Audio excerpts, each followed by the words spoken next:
Hello, good afternoon and welcome to Midday Live. I am Wendy Lai. Our top stories for the bulletin.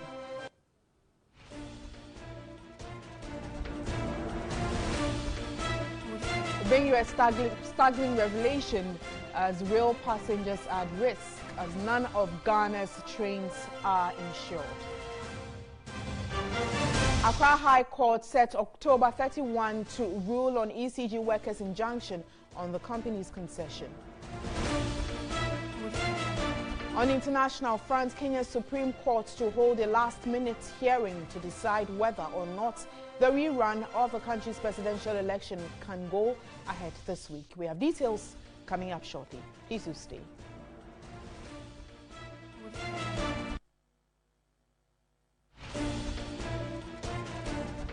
After the Accra-Tema-bound train derailed, it is still sitting there.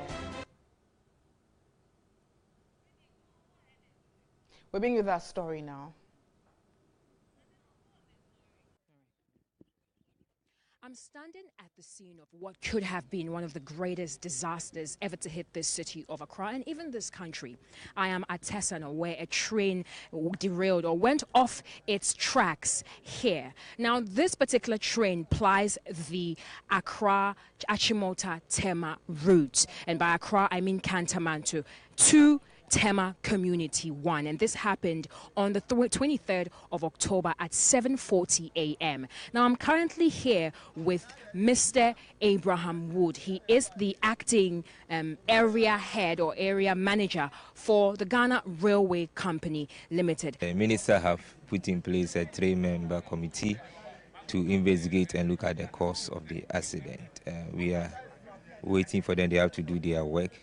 After they have done that, because the minister have asked them to submit their report. So after they have done that, then we have to put the train back on the track and probably pull the whole stock to Accra so that they can pave way for the engineers who works on the track to work on the track as well before we start our normal running. Are you saying that the company would wait until the committee, spells out their findings before it is taken off? No. The committee, they have to be on site, look at what happened. They have to look at the evidence or have to look at what really do their checks then before we can come in and do our work. Because if you temper or do whatever work you have to do, they won't get their needed evidence that they want. Some of the wooden slippers, you see the wood that is under the rail, you have to put some, fix some. For us, we have our the maintenance shop is in Tema, so we have to put the whole stock to Tema. The settlements very extremely close, as close as say 10 feet to the railway track, which by law is wrong because it's supposed to be at least about 100 meters. What do you have to say to that? Yeah, I totally agree with you. We only thank God that when the accident happened, it did not roll over. If it should have, then I believe that there will be a lot of casualties because of some of our attitude. So look at how they have built. You're saying that the tracks are in good condition to be used even today if they were to even complete it today? No, as you heard from our engineer, we will dismantle all and rebuild it and put it in shape. I believe a minimum of 2-3 days we should be able to finish with our work. Now, what you're seeing is probably the only thing that prevented this from being a minor accident to a disaster of epic proportions. That is the attachment of a 6-coached train that prevented this coach from somersaulting or even sliding into the settlements very close to the railway. Now, who is responsible for ensuring that these settlements are not even as close to the railway tracks as they are right now? Is this just a knee-jerk reaction by authorities, or this time will the right thing be done? We will find out.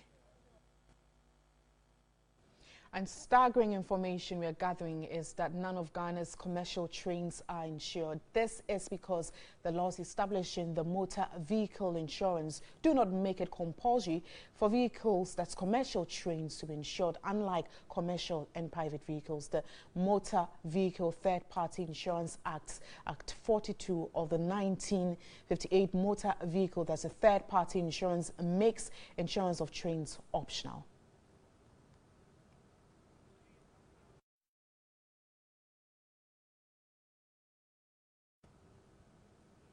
On the phone line this afternoon, I'm being joined by Alfred Yaufo, and he is the Managing Director of Glyco and also an insurance expert as well. Good afternoon, sir, and thanks for your time.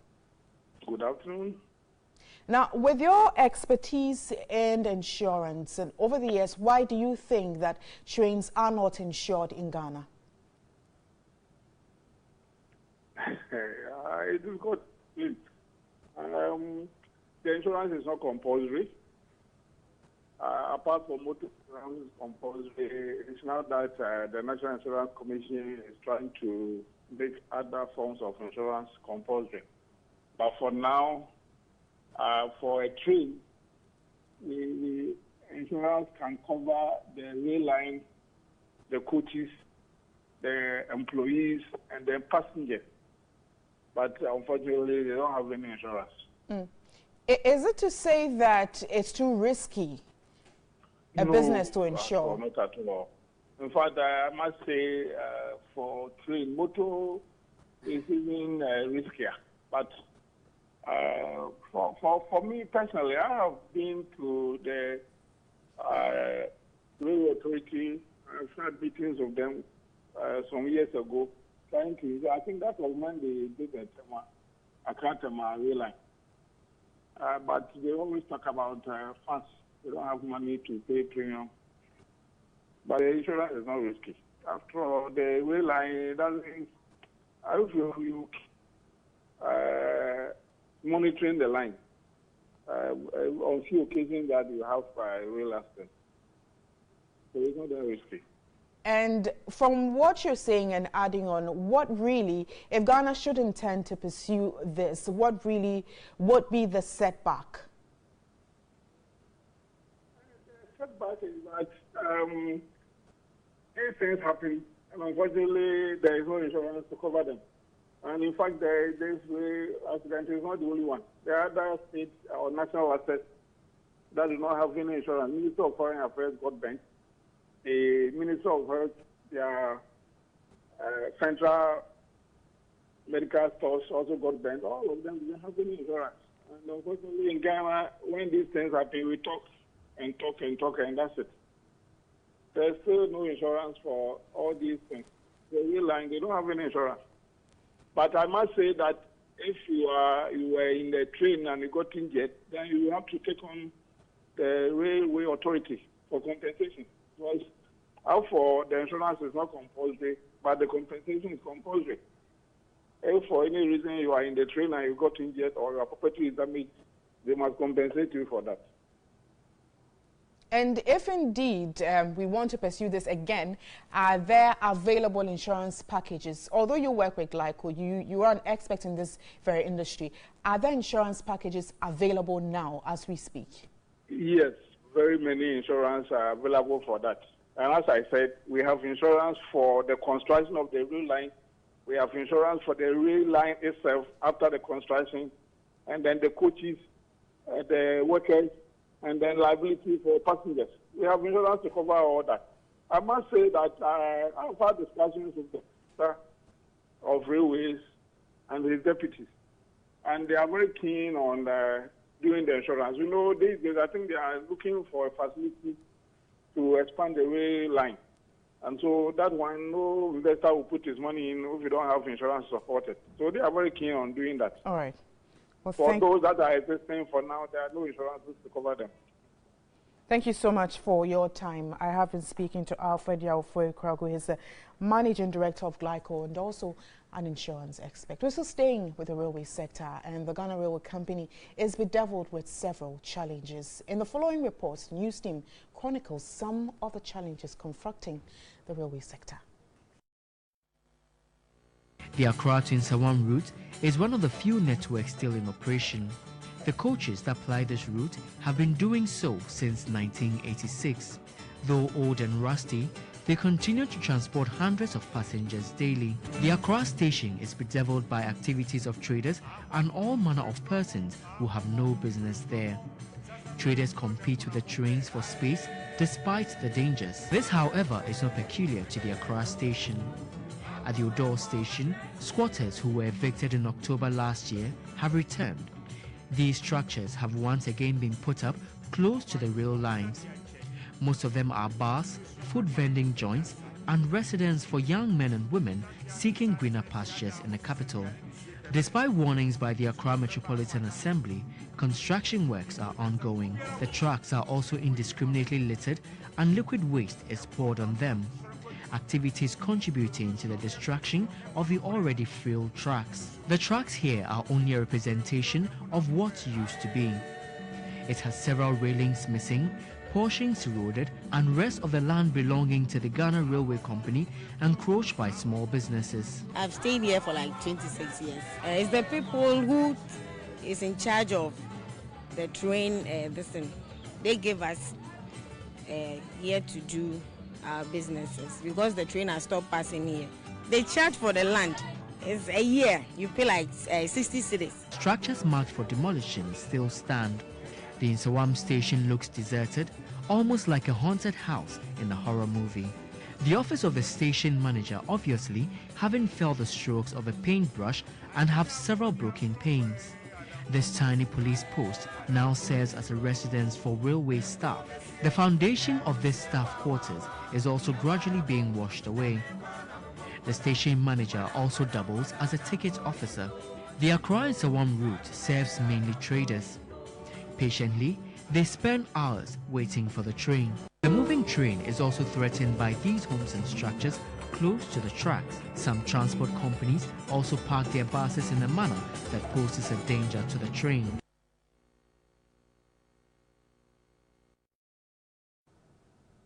So we're still staying a lot longer on this story, and I have been joined on the phone line by the Minister of Rail Transport, Joe Gatti. Good afternoon, sir, and thanks for your time. Good afternoon. The focus of your ministry is to improve on mass transport and also rail network.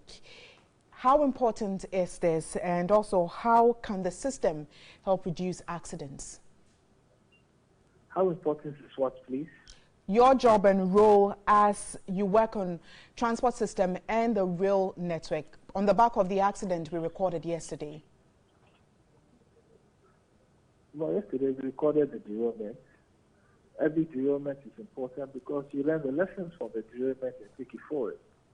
I mean, one derailment is one too many.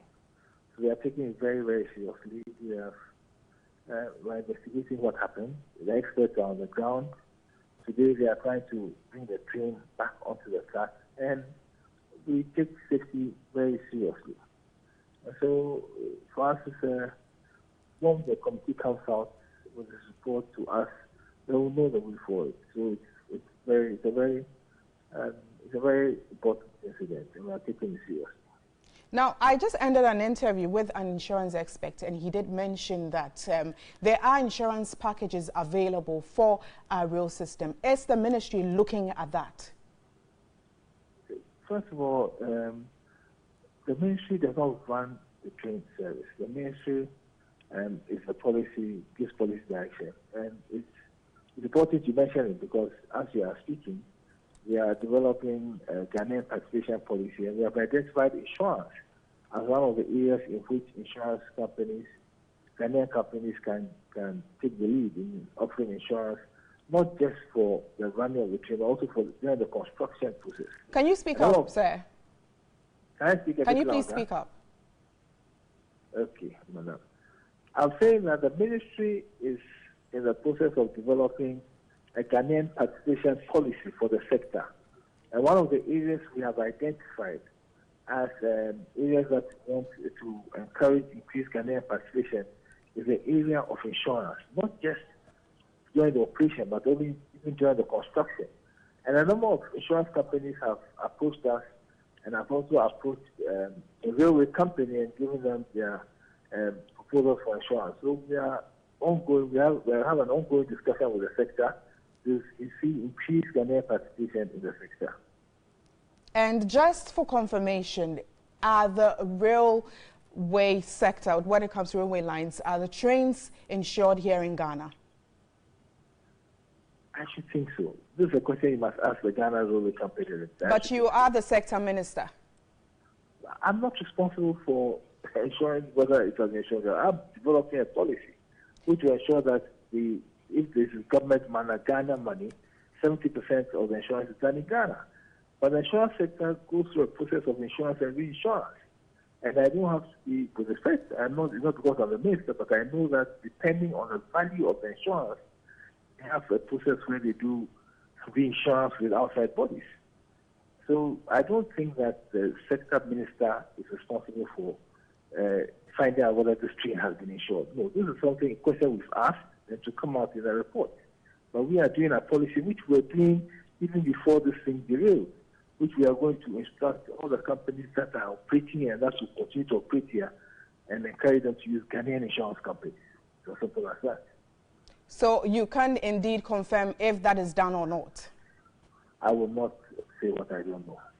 All right. Well, thank you so much for your time. I have been speaking to the Rail Transport Minister, Joe Gatti. You're speaking, and you just spoke to us shortly on happenings within the sector. You're still watching Media Live. The consignment of rotten frozen chicken, which was declared unsafe for human consumption, has been discovered on the Ghanaian market. According to the Herald newspaper, earlier reports indicate that the 3 containers loaded with chicken from Holland had been seized at the port after mandated institutions like the Food and Drugs Authority, that's the FDA, and the Customs Division of the Ghana Revenue Authority, GRA, declared the consignments unwholesome. However, the 3 containers, including a 4th one, which the FDA said it found very difficult to open for inspection, managed to leave the port to the markets. The paper said the FDA's officer in charge at the Tema Port, Solomon Janim, had confirmed that the unwholesome chicken products were cleared from the port and sent to all the way to Chiman in the Bono Ahafo region.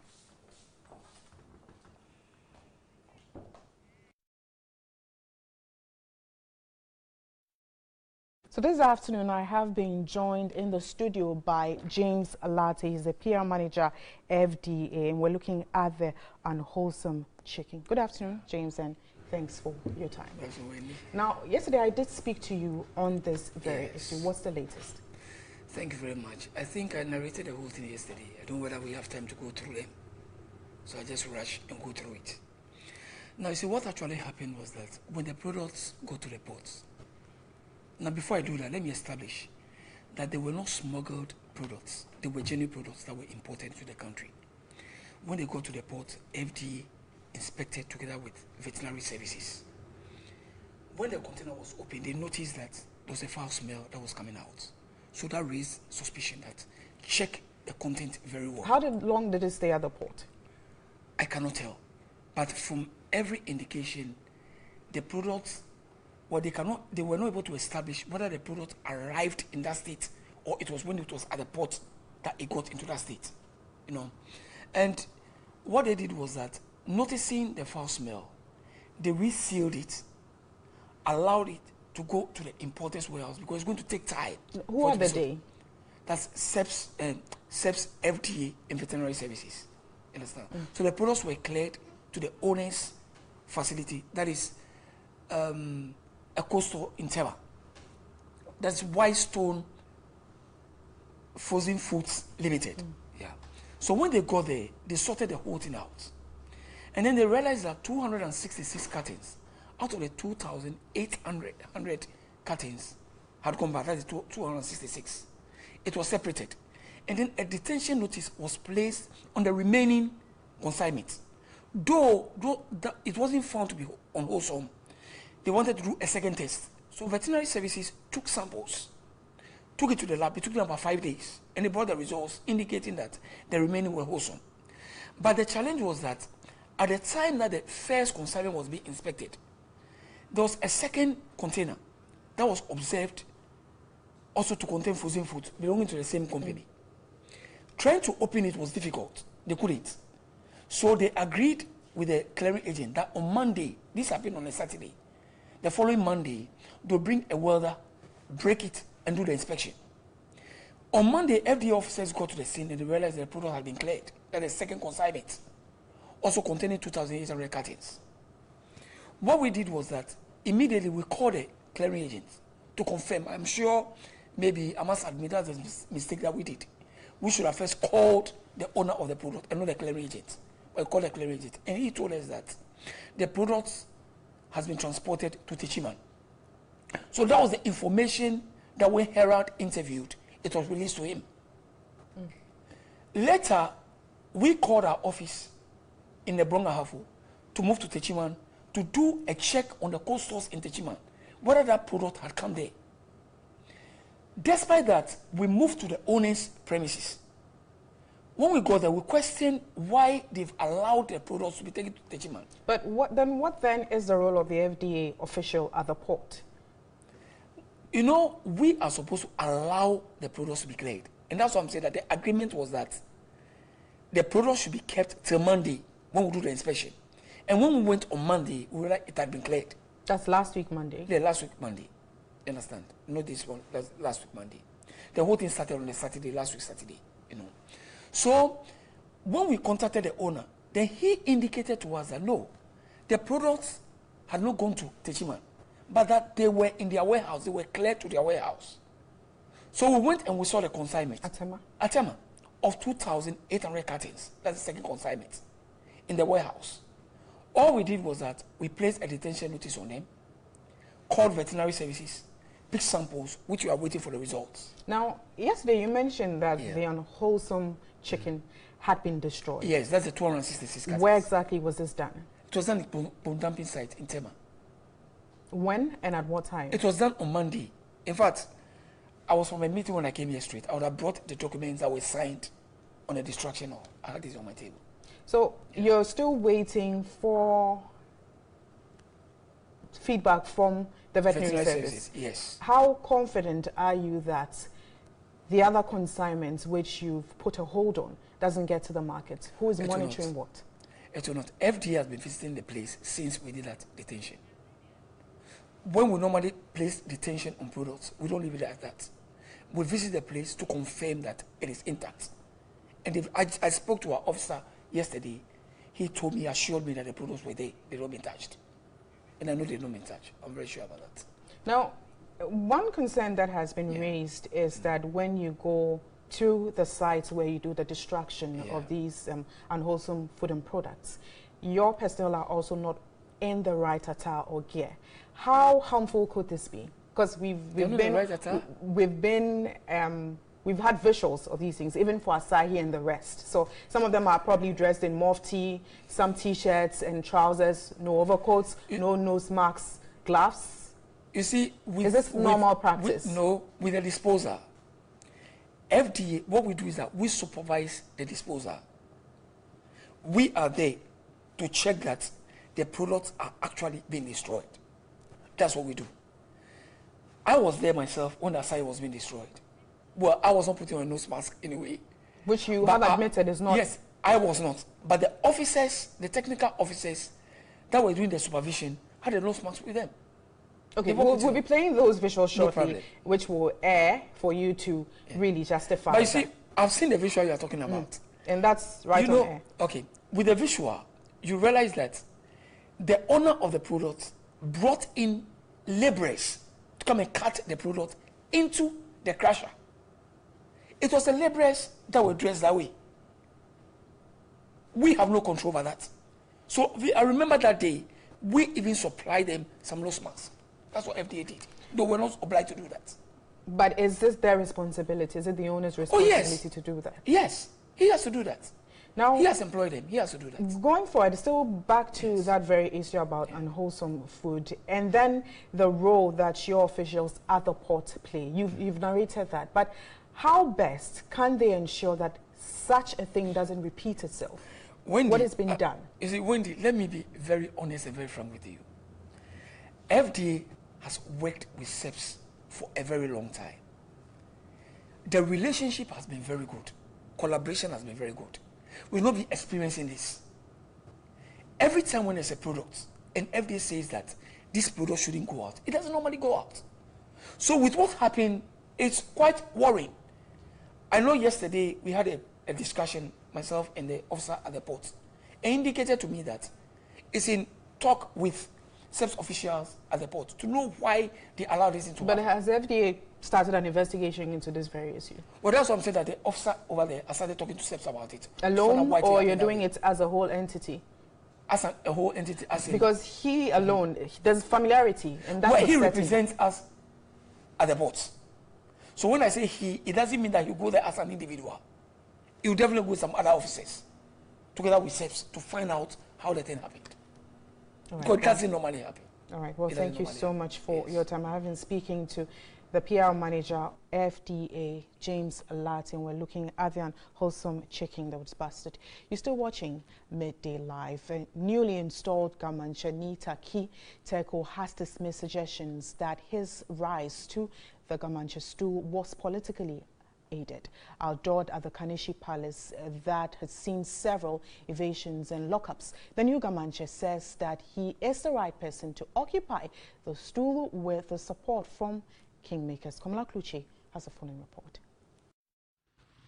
For several years, the Gamanche's palace has been under siege following chieftains' disputes over the legitimacy of claimants, a divided kingdom with one of the longest protracted chieftaincy disputes in the country. The kingmakers say is free and liberated. Things went into disarray in the Ga state. People who actually do not have the spiritual mandate and the mandate of the Ga people tried to ensure themselves. Heavily armed policemen fired up for any threat from an opposing faction. The whole palace was under surveillance. The various traditional rites performed in the full glare of the kingmakers who have reposed confidence in the king. In the first public interview, the newly installed ruler took a jab at his opposing factions. There are several communicable diseases that are affecting our communities, and you sing and talk about the Gazette. That was acquired fraudulently. Yes. We appeal to the authorities. Appeal to the authorities to reverse that action, because we have resolved that we are not afraid. We are not. We are not afraid. Politics will not be brought into this reign.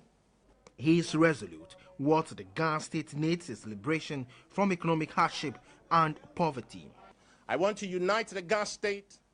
By the year 2020, the Ga state will be united, and our resolve will be positive, because by 2020, we should be one of the biggest enterprises on the African continent.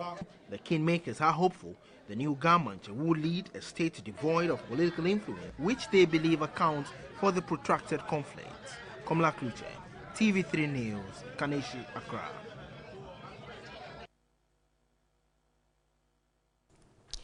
Away from that story, the Center for Democratic Development, CDD, has expressed disappointment at the sentence handed against the 13 members of the New Patriotic Party affiliated with Delta Force Vigilante Group, found to have manhandled the Ashanti Regional Coordinator earlier this year. According to the center, 1,800 Ghana cedis per head fine imposed as sentence on each of the accused persons was a slap on the wrist and may go to encourage many political hooligans to perpetrate crime in the country.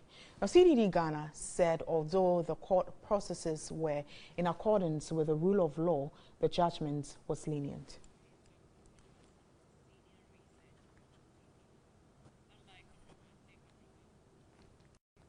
And this afternoon, I have been joined on the phone line by Dr. Kucho Asante, Senior Research Fellow, CDD. Good afternoon, Doctor. Good afternoon. Good afternoon to your viewers. You weren't happy, CDD, with the punishment meted out to this vigilante group, and we're talking about Delta Force. You say it's not deterrent enough. What kind of punishment are you looking at?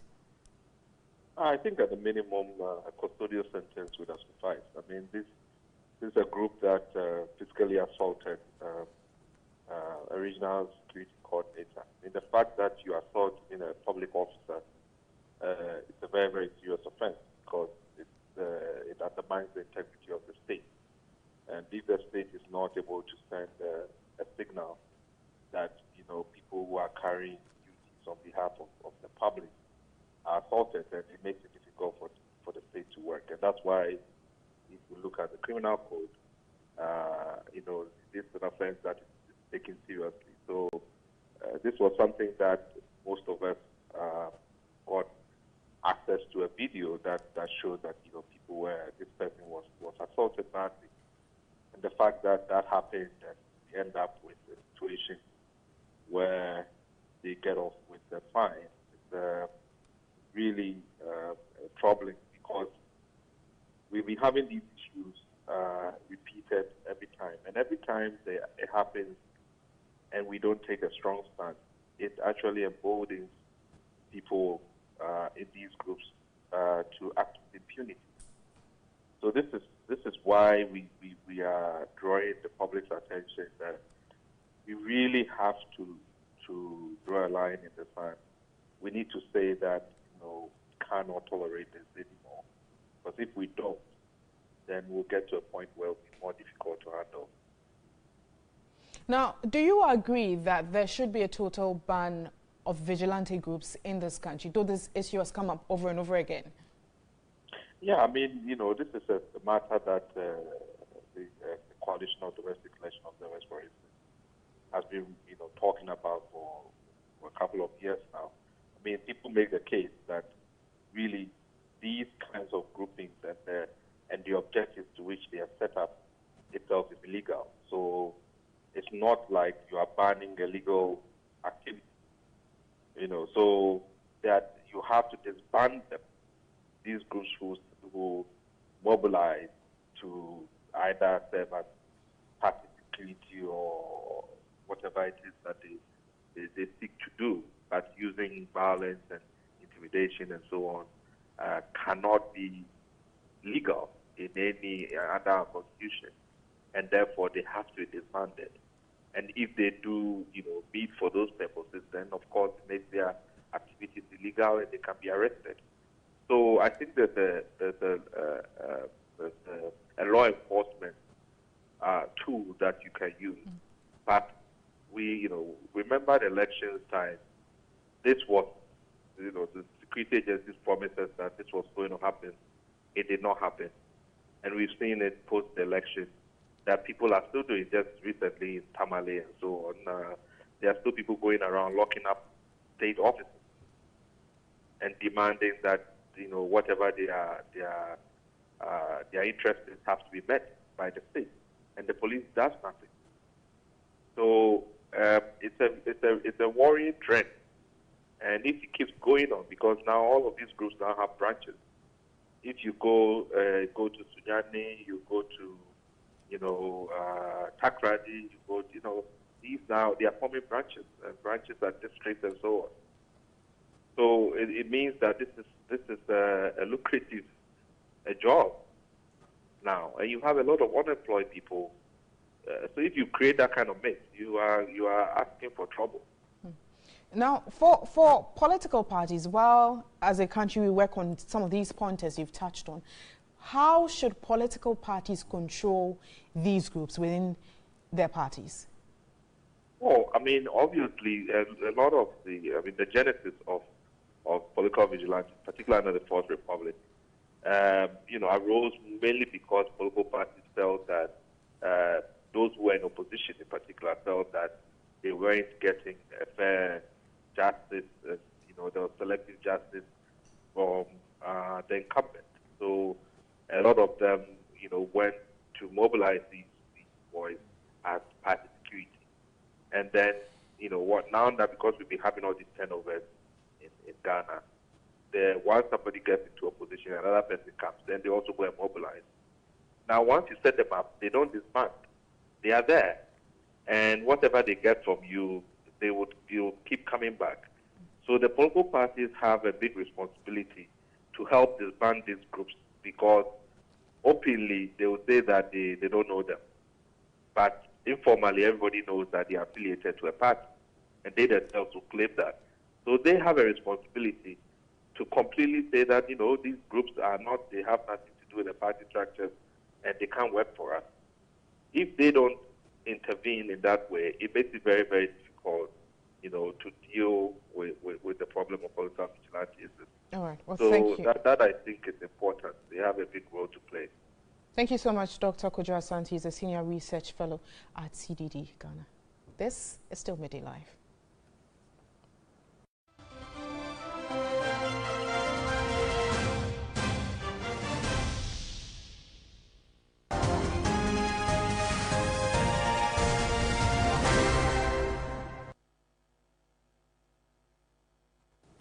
Let's do business now, and the business forum intended to scale up investments between Ghana and Morocco has opened in Accra. The trade between the two countries has dropped by 3.9% within the last 5 years. The forum is a follow-up to the Moroccan president's visit to Ghana in February this year.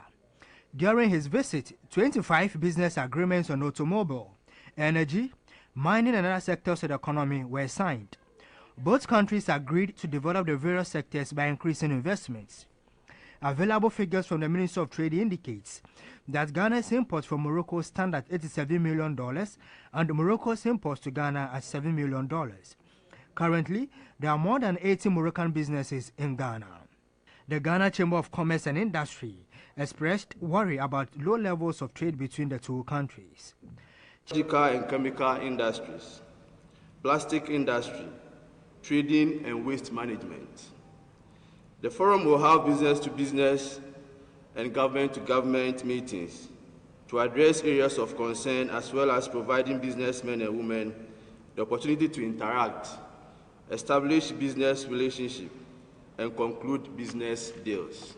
Chief Executive Officer of the Moroccan Export Promotion Center, Marifi Zara, spoke about plans to strengthen partnership between the two countries. These partnerships, led by major Moroccan private groups, have benefited vital sectors for the modernization of some African economies, and several models of these economic partnerships are success stories already since a decade.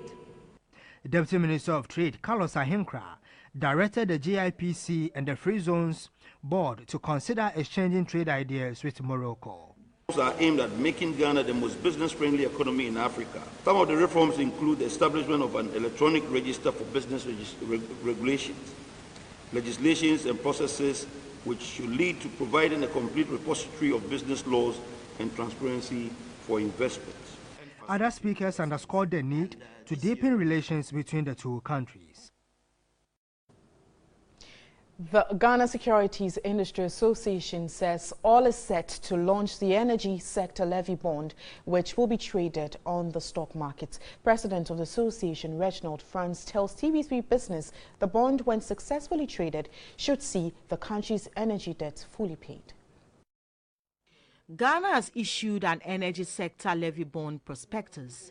Roadshows are underway for investors at home and abroad.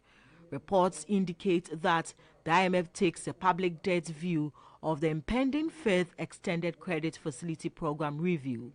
President of the Ghana Securities Industry Association, Reginald Franz, responding to concerns, says trading the bond on the stock market should take the burden off the taxpayer. I think the ESLA bond is a unique bond that the government is issuing.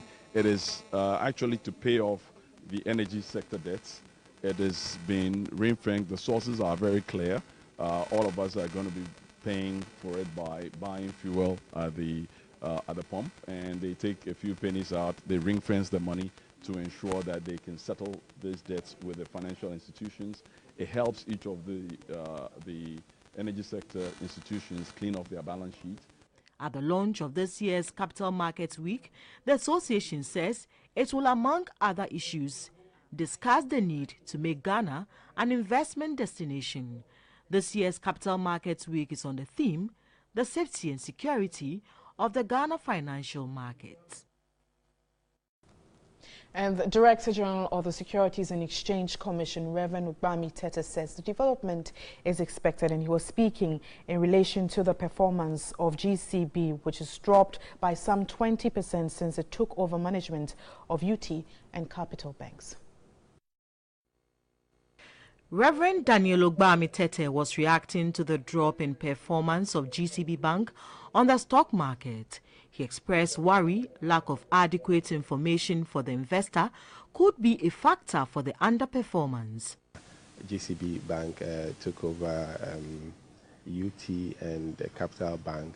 I think there are still questions that investors may have which are yet to be answered. And so investors are rational, and when there's lack of clarity, or when they think they've not got the answers that they are looking for, they tend to vote with their feet, So it's not surprising if we are finding some downward pressure on the stock due to the fact that maybe there's some lack of clarity. He suggested to managers of GCB Bank to make public their performance reports for the year 2017, as this could help restore investor confidence. I don't know whether GCB Bank has released their 9 months results yet, but if, for instance, they turn out very decent results, it might begin to sway investors a bit. But basically, is the information or the perception that investors have that influence how they behave. And if they think that they are not sure of where things will be going, where the bank is concerned, then they might think that, well, it's about time we take profits or we get out. And that's all for Business Next. You're still watching Media Live, and we have some news just in. Some old concerned caterers of the school feeding program earlier today embarked on a peaceful march from the Accra Arts Center to the Gender Ministry of Unpaid Areas. My colleague Evelyn Tingma was there. Well, we'll bring you that story shortly, but the news is that some old concerned caterers of the school feeding program earlier today embarked on a peaceful march from the Accra Arts Center to the Gender Ministry over unpaid arrears.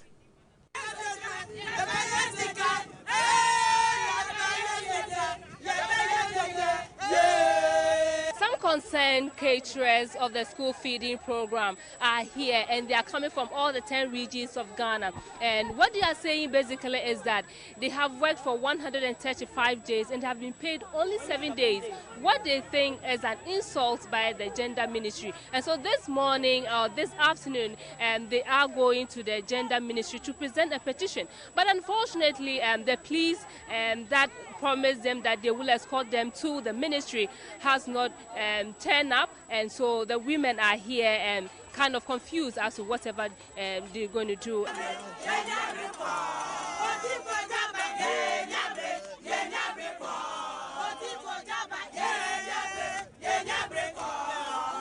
The women are currently at the Gender, Children and Social Protection Ministry, and for over 20 minutes that they have been here, they've still not seen the minister, even though their leaders have gone to her office to verify. For over 20 minutes, they are not back.